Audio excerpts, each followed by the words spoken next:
तो हेलो चलो, जिन्होंने पिछली वीडियो देखी है मैंने आपसे कहा था कि अब मैं कराऊंगा आपको सारे के सारे साहित्यिक परिचय। तो पहले बात करते हैं वासुदेव शरण अग्रवाल की।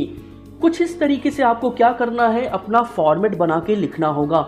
सबसे ऊपर आपको हमारे जो लेखक हैं उनका नाम लिखना होगा, उसके नीचे साहित्यिक परिचय और कुछ इस तरीके से स्मरणीय बिंदु आपको बनाना होगा। सबसे पहले बात आती है कि स्मरणीय बिंदु में लिखेंगे क्या। तो सबसे पहले इसमें जन्म, जन्म स्थान, पिता का नाम, उपाधि, रचना और मृत्यु।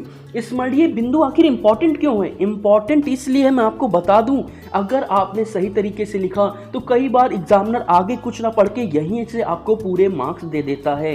तो आपको बता दें, वासुदेव शरण अग्रवाल का जन्म 7 अगस्त 1904 ईस्वी को हुआ था। इनका जन्म स्थान जो था मेरठ उत्तर प्रदेश है।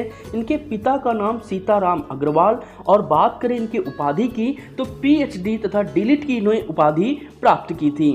रचना बहुत सारी हैं, लेकिन कुछ रचनाएं यहाँ पे हैं, जैसे कल्पलता, पद्मावत, भारत की एकता, हर्षचरित। और वहीं इनकी मृत्यु की बात करें तो 27 जुलाई 1967 ईस्वी। तो इसमें सारी इंपॉर्टेंट चीज़ें हमको मिल चुकी हैं। अब केवल बचा है हमारे पास में साहित्यिक परिचय। तो फटाफट से चलते हैं साहित्यिक परिचय के लिए अपने अगले पेज पे।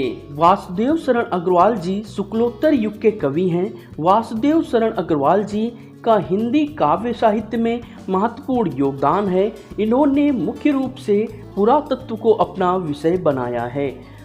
मतलब जो वासुदेव शरण अग्रवाल हैं ये शुक्लोत्तर युग के कवि हैं। और आपको बता दें, कवि हैं साथ ही साथ लेखक हैं।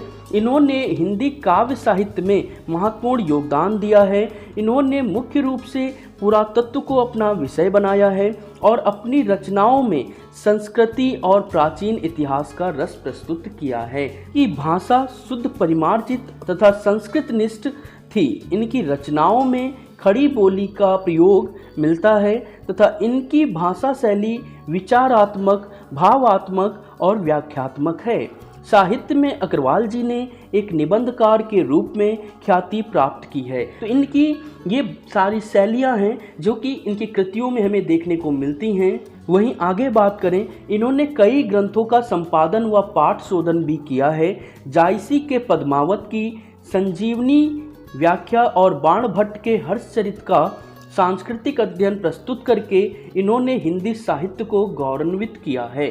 मतलब इनकी जो रचनाएं हैं, इन्होंने रचनाएं तो की लेकिन साथ ही साथ में ग्रंथों का संपादन भी किया और इस तरीके से इन्होंने हिंदी साहित्य में अपना एक अहम योगदान दिया, अपना एक अहम स्थान बनाया। इसी के साथ बात करें अगर इनकी रचनाओं की तो आपको बता दूं, इन्होंने निबंध, शोध, संपादन आदि किए। पेपर में 3 लिखने को आता है तो इतना आपके लिए इनफ होगा। निबंध की बात करें तो कल्पलता, कल्पवृक्ष, भारत की एकता और मातृभूमि। शोध की बात करें तो पाणिनि कालीन भारत और संपादन की बात करें तो पद्मावत और हर्षचरित। तो कुछ इस तरीके से आपको क्या करना है, वासुदेव शरण अग्रवाल जी का साहित्यिक परिचय लिखना है। इस तरीके से अगर आप लिखते हैं तो आपके एक भी मार्क्स नहीं कटने वाले हैं। वीडियो कैसी लगी कमेंट करके बताएं। साथ ही अगली वीडियो के लिए हमारे चैनल को सब्सक्राइब करें, वीडियो को लाइक करें। अगली वीडियो में हम हजारी प्रसाद द्विवेदी जी का जो साहित्यिक परिचय है उसको कंप्लीट करेंगे। तो मिलते हैं अपनी अगली वीडियो में, तब तक के लिए जय हिंद दोस्तों।